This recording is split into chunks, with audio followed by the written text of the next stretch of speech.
Zakastia, and I'm a PhD candidate at Department of Electronic Engineering, Kongan University. I'm having a student ID of 20231202006. Today I'm going to give a short presentation on Introduction to MMIC Technology, summarizing the first chapter. So the first chapter talks about the review of MMIC technology. So this is a summarization assignment of chapter 1. Under the Professor Namyoung Kim. So before going to the summarization, let's talk about the learning objective of the whole chapter. So these are a few points which discuss about the learning objectives, which are understanding the fundamentals and application of RFIC, radio frequency integrated circuit technology, and wireless system.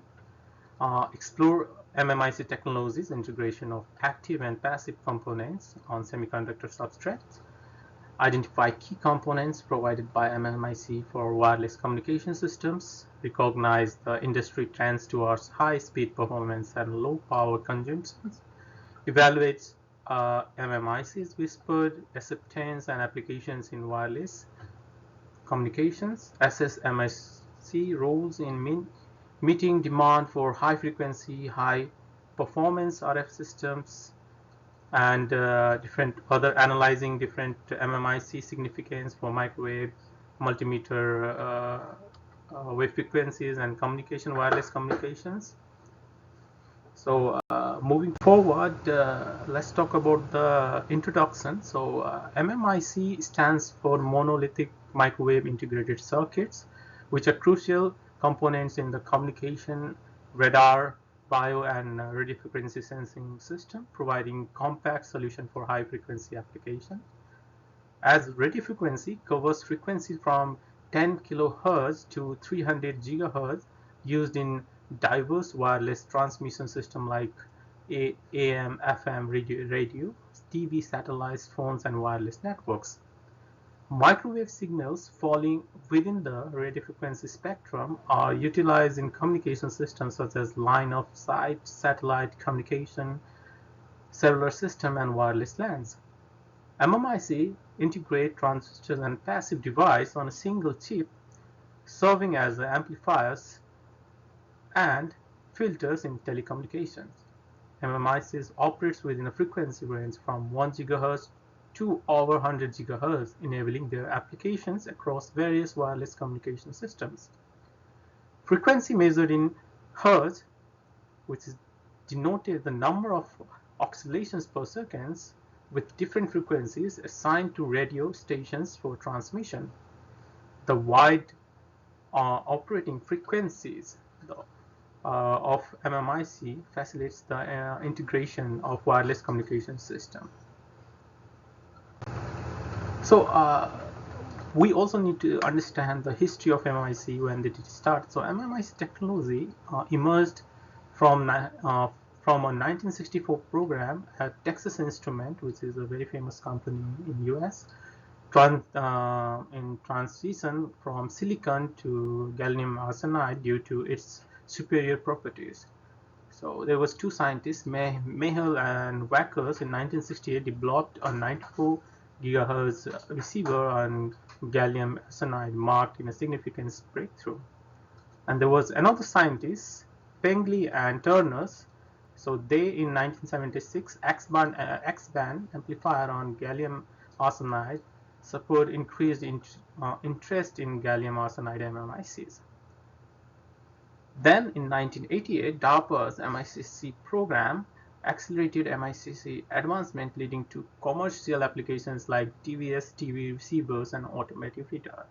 And similarly, many advancements have been done throughout the years, like gallium arsenide MMIC outperform silicon ICs in high frequency application.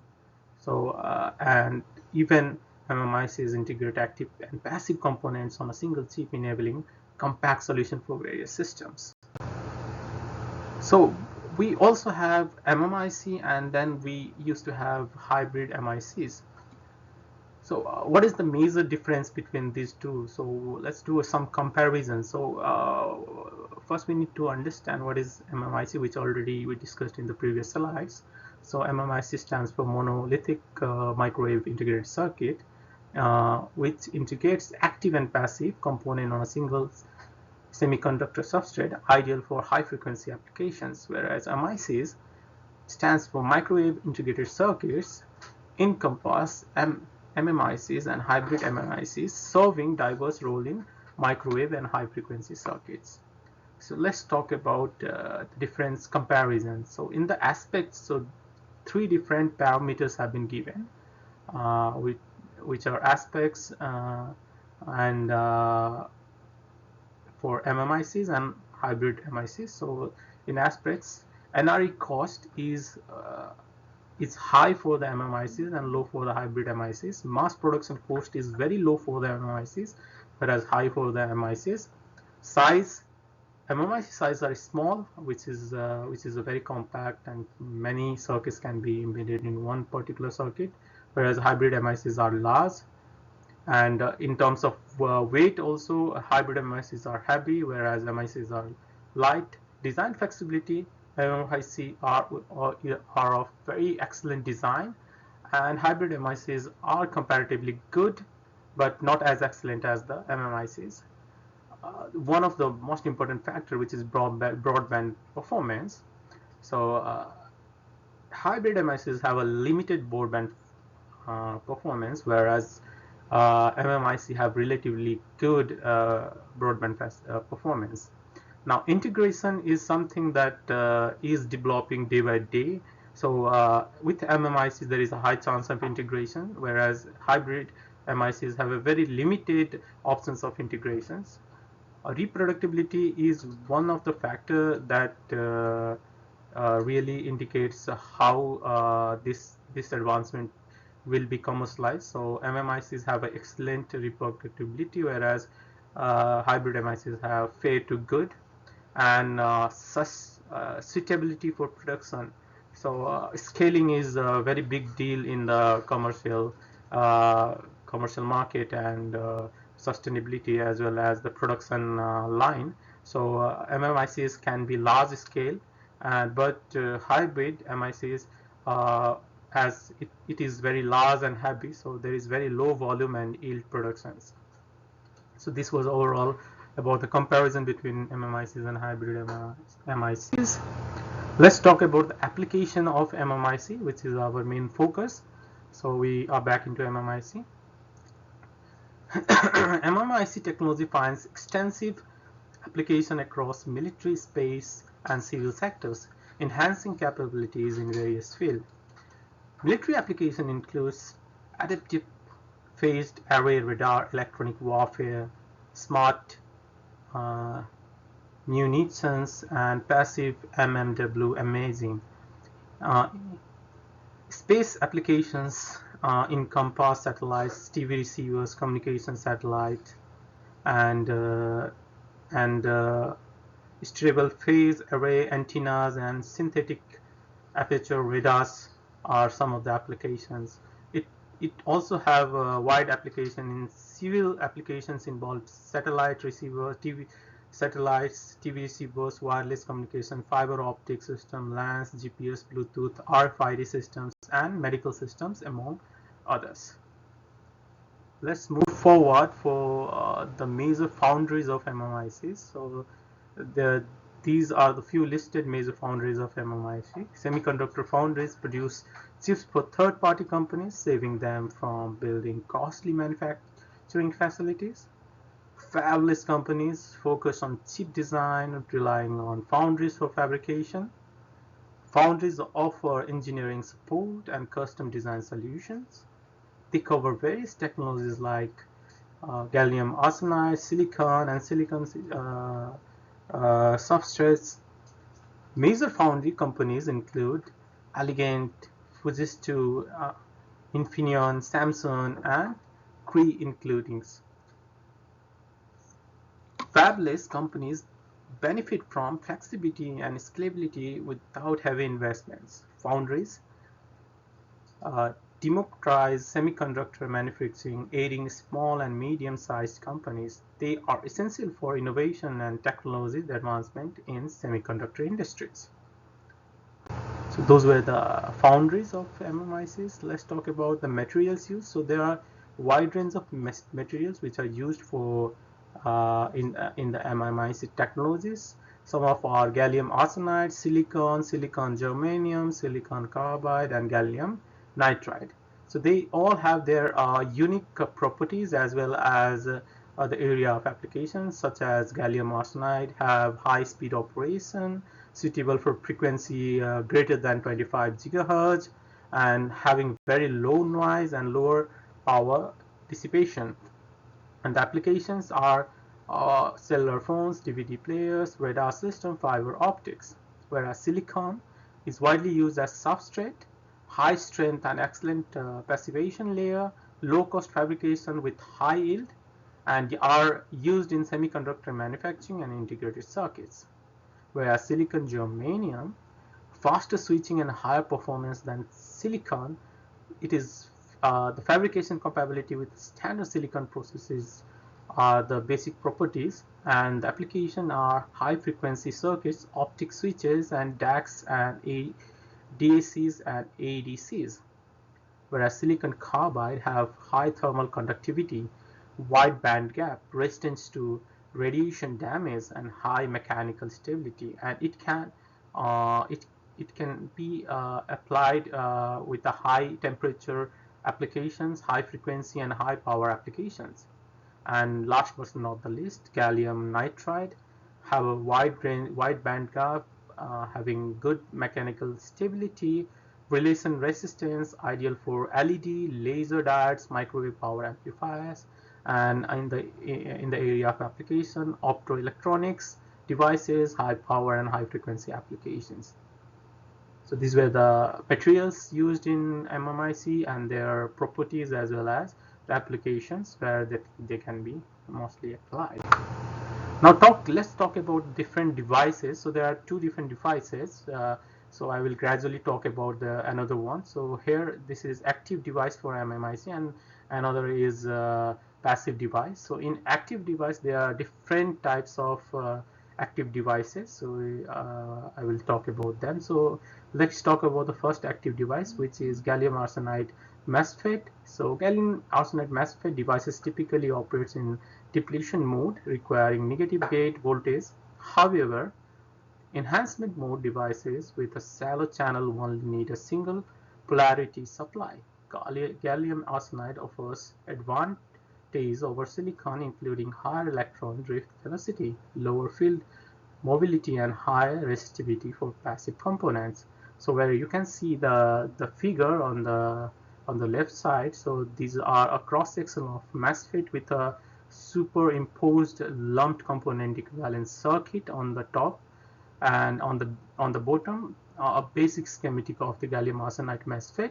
A cross-sectional view is given for a conceptual idea. Let's talk about another active device which is gallium arsenide HCMT. So this technology resembles the MOSFET structure in the principle. The figure in the left side illustrates the basic structure of a HCMT featuring two-dimensional electrode, gas 2DEZ structure, and the active layer are epitaxially grown on the wafer, incorporating single or double heterostructure transitions, resulting in a high electron mobility with the 2DZ. So you can see that there are two different figures, so A and B. A refers to the cross section of the HCMT structure, whereas B refers to a comparison of the HCMT and HCMT. So let's talk about another active device of MMIC, which is gallium nitride HCMT. So HCMT operations rely on the heterojunction interface between gallium nitride and silicon doped aluminum gallium nitride silicon. Impurities create 2DEZ beneath the aluminum gallium nitride and gallium nitride interface, enhancing electron mobility. This structure, standard in semiconductor, allows for transistors behavior. The 2D disease origin in spontaneous due to piezoelectric polarization, contributing to significant effect of nitride-based HEMTs, which modified version of BJT with a wide bandgap, intermediate or narrow bandgap base region, a schematic across sections applied in a figure. Whereas silicon and germanium have diamond lattice structure, and the lattice constant of germanium is 4% greater than the silicon lattice constant. The emitter has a wider band gap than its the base, although silicon germanium has lower band gap with different lattice constants.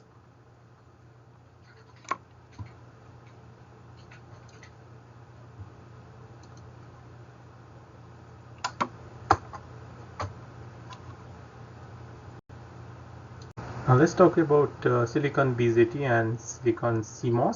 So a schematic diagram of the high-performing silicon BJT is shown in the figure. High-performance silicon BJT can be fabricated with FT up to 25 GHz, whereas silicon CMOS is strained silicon CMOS boost transistor performed with the high electron and hole mobility, reduced power consumption and stability, and are achieved through this technology. Silicon CMOS ensures stable processing, high reflectivity, and cost effectiveness.